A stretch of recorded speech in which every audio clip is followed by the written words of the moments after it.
जय श्री राम सभी सनातनी भाइयों को। दोस्तों आज हम बात करेंगे दिल्ली में होने वाले चुनाव के बारे में। दोस्तों दिल्ली में होने वाली हलचल बहुत तेज हो चुकी है दोस्तों, क्योंकि चुनाव अब नजदीक है, 20 दिन जितने बाकी है। अब दोस्तों आज के दिन में कुछ हलचल हुई है दिल्ली के अंदर में, आम आदमी पार्टी की तरफ से भी, कांग्रेस पार्टी की तरफ से भी और भाजपा की तरफ से भी, उसकी हम चर्चा करेंगे। तो प्लीज आप लाइक कर दीजिए इस वीडियो को, सब्सक्राइब करिए, नया चैनल है दोस्तों, आप लोगों की सपोर्ट की बहुत आवश्यकता है, तो प्लीज सब्सक्राइब करिए इस चैनल को। दोस्तों आम आदमी पार्टी और अरविंद केजरीवाल पूरी तरह से डिफेंसिव मोड में इस चुनाव में दिख रही है दोस्तों। अरविंद केजरीवाल को अपनी हार दिख रही है पास में।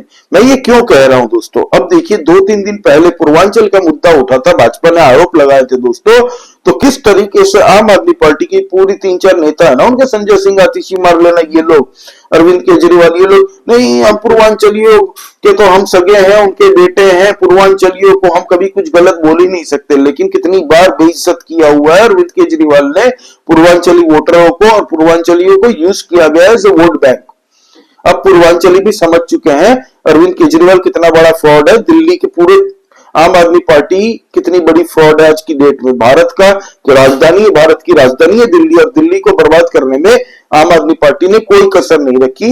इसीलिए भाई साहब ये डैमेज कंट्रोल करने के लिए मीडिया के सामने आके लारा लप्पा गा रहे हैं कि पूर्वांचली तो हमारे भाई है, पूर्वांचली तो हमारे दीन है, हमें वोट देंगे। मतलब वोट के लिए ये भाई साहब कुछ भी कर सकते हैं, है ना। अब दोस्तों भाजपा के अमित शाह जी ने, जो होम मिनिस्टर है देश के, उन्होंने कल एक बहुत बड़ा आरोप लगाया दोस्तों आम आदमी पार्टी के, कि झुग्गी बस्ती के लोग जो है दोस्तों, उनको संबोधित करते हुए उन्होंने कहा कि आम आदमी पार्टी ने आज तक झुग्गी बस्ती वाले लोगों के लिए क्या किया, हमेशा से उनको वोट बैंक की तरह ही यूज किया है कि हम आएंगे तो आपको फ्री बिजली देंगे, फ्री पानी देंगे पीने का, हम आपके लिए फ्री मेडिकल देंगे, आपके बच्चों को इतना बढ़िया से स्कूल में पढ़ाएंगे कि ऑक्सफोर्ड हार्वर्ड उसके सामने मतलब छोटा लगने लगे।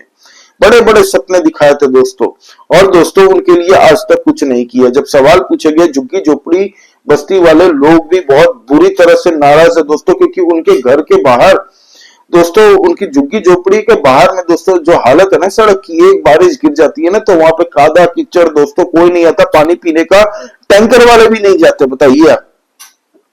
इलेक्ट्रिक बिल उनको मिलता है दोस्तों, उनको पीने का पानी का बिल भी आता है, सोचिए बकायदा।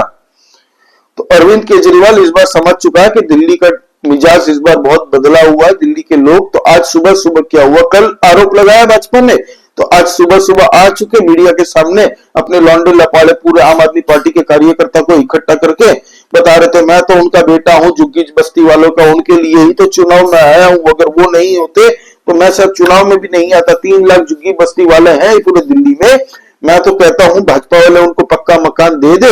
आज तक खाली 4,500 घर ही बनाया भाजपा वालों ने, जबकि 3 लाख 4 लाख झुग्गी बस्ती वाले हैं दिल्ली में। अब दोस्तों मोदी जी ने यही कहा कि हम प्रधानमंत्री के आवास अगर बनाते हैं ना, तो सीवर की कनेक्शन, पीने का पानी का कनेक्शन, गैस लाइन का कनेक्शन, ये दिल्ली सरकार मुहैया नहीं करा रही है। इसीलिए सरकार, जो केंद्र सरकार की जितनी भी स्कीम्स हैं, वो लॉन्च नहीं हो पा रही है दिल्ली में। और ये बंदा अब भाजपा को आरोप कर रहा है 10 साल, जबकि इसकी सरकार, हमारी तेरे से काम नहीं हो रहा तो निकल नहीं यहाँ से, और इस बार जनता भेजने के मूड में ही है, इसको समझ में आ गया। तो ये पूरी तरह से डिफेंसिव मोड में, और भाजपा इस बार अटैकिंग मोड में आ चुकी है दोस्तों। अब दोस्तों स्मृति ईरानी जी ने आज प्रेस कॉन्फ्रेंस करते हुए अरविंद केजरीवाल के ऊपर में बहुत बड़ा आरोप लगाया। उन्होंने आम आदमी पार्टी के 2 एमएलए हैं, 2 सांसद विधायक है दोस्तों, उनके ऊपर में आरोप लगाया। जो एक है एमएलए जो है दोस्तों मोहिंदर गोयल जी, ठीक है, क्या उनके ऑफिस में दोस्तों फर्जी आधार कार्ड बन रहे हैं बिंदास, पुलिस ने उनको कल नोटिस भी थमाया। और एक क्या जय भगवान नाम के आदमी है, वहां पे बिंदास बन रहा है दोस्तों, एक छोटी सी ऑफिस दुकान जैसे है, वहां पे मस्त आधार कार्ड बन रहा है। स्मृति ईरानी जी को ये सुनिए, फिर हम बात करते हैं।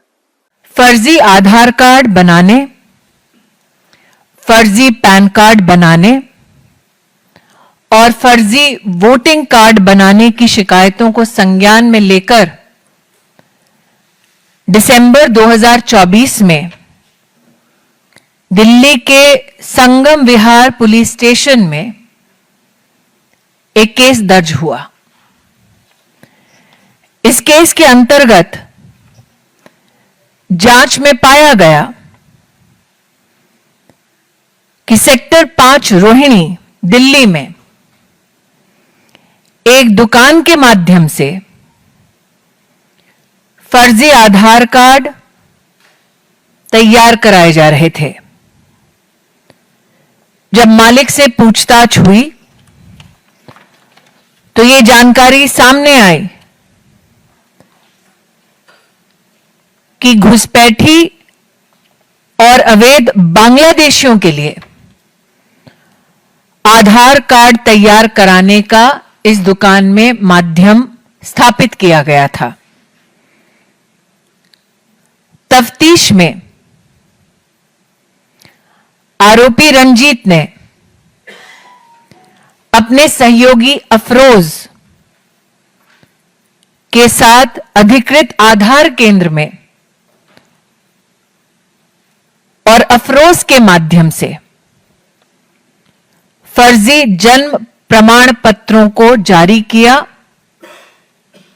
ताकि आधार कार्ड बन सके। आरोपी रंजीत और अफरोज की गिरफ्तारी के बाद जांच में लैपटॉप्स जो जब्त किए गए, एफएसएल के माध्यम से डेटा की एनालिसिस पर आम आदमी पार्टी के विधायकों का खौफनाक चेहरा सामने आया। आम आदमी पार्टी के विधायक की मोहर और हस्ताक्षर के साथ कुल 26 आधार अपडेट फॉर्म्स मिले।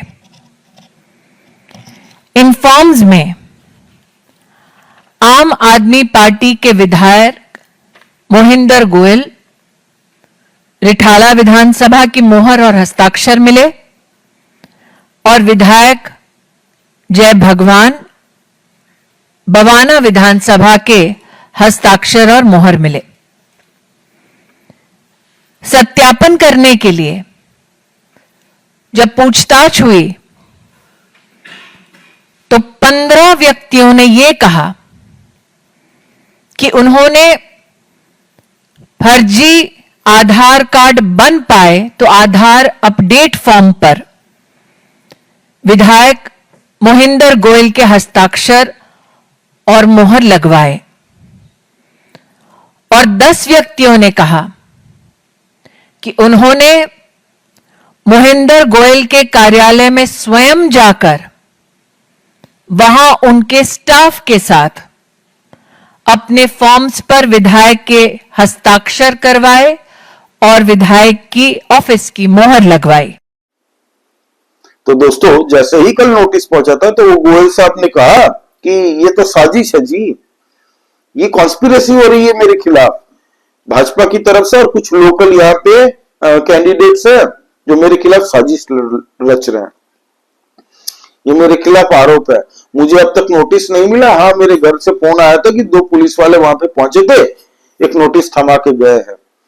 फर्जी आधार कार्ड, फर्जी पैन कार्ड, फर्जी वोटर कार्ड, बताइए धड़ल्ले सा बन रहे हैं दोस्तों और हमारे देश की नेशनल सिक्योरिटी के साथ खिलवाड़ कर रहे हैं ये टके टके के नेता अपने वोट बैंक की राजनीति के लिए। दोस्तों याद रखिएगा, जब अमानतुल्लाह खान ने खुद कहा दोस्तों 10-10 हजार रुपए रोहिंग्या को बांटे जा रहे थे कैश में, राशन बांटा जा रहा, फ्री बिजली उनको दी जा रही है, पीने का पानी, उनके वहां पे आरओ भी लगा दिए। तो इतनी खातिरदारी अपने जमाई बना के अरविंद केजरीवाल इसको रख रहे हैं, इसको इलीगल बांग्लादेशी और रोहिंग्या को। जबकि इस बार दिल्ली के मुसलमान जो यहाँ के स्थानीय मुसलमान है ना, हमारे भारतीय, वो भी नाराज है। क्यों? क्योंकि भाई साहब ने इमामों को भी ठगा और मुसलमानों को भी वोट के लिए ठगा है। 18,000 की सैलरी इमामों को 18 महीने से नहीं मिली, लेकिन साथ ही साथ में मुसलमानों को भी इसने बहुत कुछ कहा था कि आप लोगों की जिंदगी सुधारेंगे। किसी के लिए कुछ नहीं, किसी भी मुसलमान हो, किसी भी हिंदू हो, किसी के जिंदगी में घंटा फर्क नहीं पड़ा। उल्टा दिवालिया हो चुका है दिल्ली और दिल्ली बदतर हो चुका है। दोस्तों, Sheila Dikshit one of the finest chief minister की सूची में आती थी। कांग्रेस पार्टी तो भ्रष्टाचारी है, थी भी, लेकिन शीला दीक्षित की आप बात करें ना, वो काम करवाना जानती थी और काम निकलवाना जानती थी, चाहे फिर सेंट्रल में कोई भी गवर्नमेंट हो। अटल बिहारी वाजपेयी की सरकार में भी उन्होंने अच्छा काम किया दोस्तों, और भाजपा वाले भी उनको रेस्पेक्ट करते हैं क्योंकि स्टॉलवर्ट लीडर थी, चीफ मिनिस्टर अच्छी थी दिल्ली में। लेकिन एलजी के साथ में वो मिलजुल के हमेशा काम करती थी, चाहे वो किसी की सरकार रहे, कांग्रेस की रहे या फिर भाजपा की रहे। ये बंदा उनको चोर, अय्याश, ऐसी भाषा उनके लिए यूज करके आया था। अपने बच्चों के स्कूल के नोटबुक दिखा रहा था और कह रहा था देखिए 370 पेज की भ्रष्टाचार की किताब है, ये सबूत है शीला दीक्षित के खिलाफ। और खुद राजनीति में आके बकवास कर दिया, पूरे दिल्ली को बर्बाद कर दिया, भारत की राजधानी को। सच में लगती है सच? बताइएगा आप लोग, कमेंट करके बताइए। भारत का जो विश्व में आज स्टेटस है, उस स्टेटस के हिसाब से क्या हमारी दिल्ली है आज की डेट में कंपेयर करें तो? आप अपने दिल पे हाथ रखिए, बताइएगा। मेरा एक आपिया दोस्त है जो आप आम आदमी पार्टी को, उसने दोनों टाइम वोट दिया था, मुखर्जी नगर में रहता है, जतिन नाम है उसका। बंदे ने क्या बताया पता आपको? बोलता भाई हाथ काट देने चाहिए मेरे। मैं बोला क्या हो गया? बोलता भाई गलती हो गई इन लोगों को चुन के। बोलता है इसकी पूरी फैमिली और इसकी जो सोसाइटी है ना पूरा आसपास में, सबने डिसाइड करके रखा है भाई कि इस बार भाजपा को ही वोट देना। गलती से भी कोई आपिया वोट मांगने भी वहां पे नहीं घुसता, क्योंकि उन लोगों ने मना कर रखा है कोई भी आम आदमी पार्टी का कार्यकर्ता यहां दिखना नहीं चाहिए। सोचिए, इतनी नफरत बढ़ चुकी है दिल्ली में इनके लिए। अब दोस्तों बात करते हैं हमारे कांग्रेस की तरफ से एक अपडेट आई है। सचिन पायलट जी ने प्रेस कॉन्फ्रेंस करके एक नई घोषणा कर दी वहां पे, क्या कि हमारी अगर सरकार बनती है दिल्ली के अंदर में तो हम 8,500 रुपए भत्ता देंगे। किसको? अनएम्प्लॉयड लोगों को, जिनके पास कोई काम नहीं है, एजुकेटेड है बस काम नहीं है। 8,500 वही खटाखट स्कीम आपको याद आ रही होगी बैकग्राउंड में, जहां पे कांग्रेस की सरकार है वहां पे ये चालू कर दो सेठ जी। खैर मैं कांग्रेस पर कुछ कमेंट ज्यादा नहीं करूंगा क्योंकि वो चुनाव में दिख तो है नहीं रहे। राहुल गांधी जी का कल एक दोस्तों रैली होने वाली है, पहली रैली है सीलमपुर में, तो देखते हैं क्या होता है। पहली रैली में मुझे तो लगता है राहुल गांधी वही अदानी और कॉन्स्टिट्यूशन की लाल किताब लेके ना पहुंच जाए, ये उनको किसी ने ना बता दिया हो कि लोकसभा का चुनाव है, या उनको पता भी होगा कि नहीं पता। तो कल अरविंद केजरीवाल पे वो कितना अटैक करते हैं ये देखने लायक होगा, क्योंकि आम आदमी पार्टी को इंडिया अलायंस के बाकी सारे लीडरों ने सपोर्ट किया है, तो अब राहुल गांधी अकेले हो गए हैं इंडिया अलायंस में कांग्रेस पार्टी। तो अब देखते हैं या खुद को केरोसिन लगा के फूंक डालते हैं या फिर कांग्रेस की इज्जत बचाने के लिए वो इस बार अच्छे से चुनाव लड़ेंगे। और कल पता चल जाएगा राहुल गांधी की रैली के बाद में कि वो जो कि सत्ता में नहीं है दिल्ली की, उसको अटैक करते हैं भाजपा को, या फिर जो 10 साल से दिल्ली को लूटे जा रहा है उस पर अटैक करते हैं। क्योंकि हरियाणा में आम आदमी पार्टी ने जो भांजी मारी थी कांग्रेस के साथ में, कांग्रेस जो हारा था ना हरियाणा में, सबसे बड़ा हाथ था अगर किसी का तो वो था आम आदमी पार्टी का। और कांग्रेस की दिल्ली यूनिट ये बात भूली नहीं है, कांग्रेस की हरियाणा यूनिट भी गालियां दे रही है अरविंद केजरीवाल को। तो राहुल गांधी का कल का बयान देख लेंगे हम लोग, फिर अपने अपने तरह से एनालिसिस करके मैं आपको बताऊंगा कि क्या है इसके मतलब।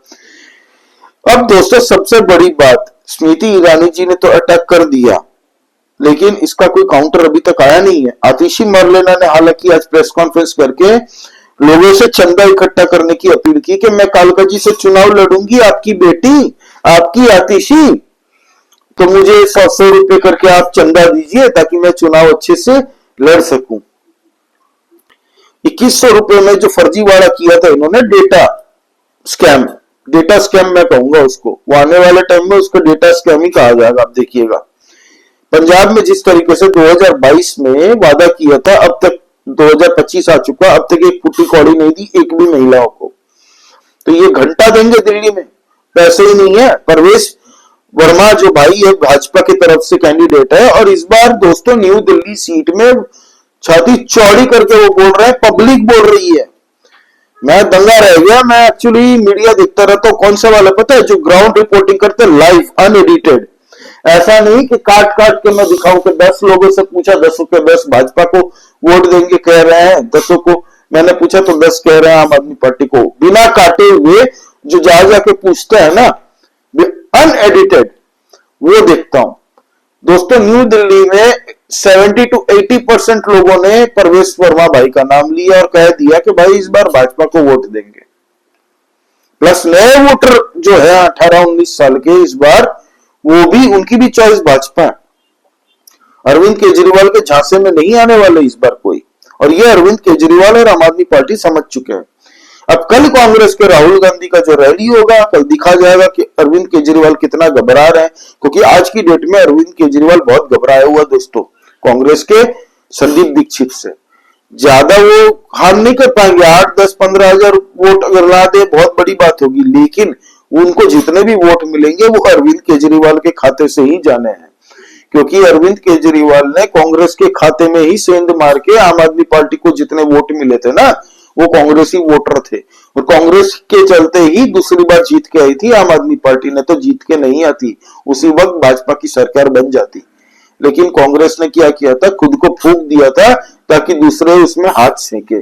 इस बार देखते हैं क्या कांग्रेस खुद में आग लगा लेती है ताकि बाकी इंडिया अलायंस की पार्टी उसमें आके हाथ सेके, खुद की कांग्रेस की चिता पे हाथ सेकेगी क्या, या फिर डायरेक्ट अटैक करेगी, डायरेक्ट आम आदमी पार्टी पे हमलावर होती है राहुल गांधी और कांग्रेस। देखते हैं कल राहुल गांधी का जो रैली होने वाली है दोस्तों, वो डिसाइड करेगा आने वाले टाइम में कि दिल्ली की कांग्रेस यूनिट फुल फोर्स में लड़ेगी या नहीं।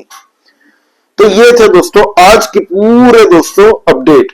अब कुछ नया आता तो कल हम वीडियो अपलोड करेंगे, प्लीज आप सब्सक्राइब करिए इस चैनल को, हम लोग इंटरनल पॉलिटिक्स डिस्कस करते रहते हैं दोस्तों। लाइक कीजिए इस वीडियो को, और जय श्री राम सभी सनातनी भाइयों को, जय हिंद, वंदे मातरम।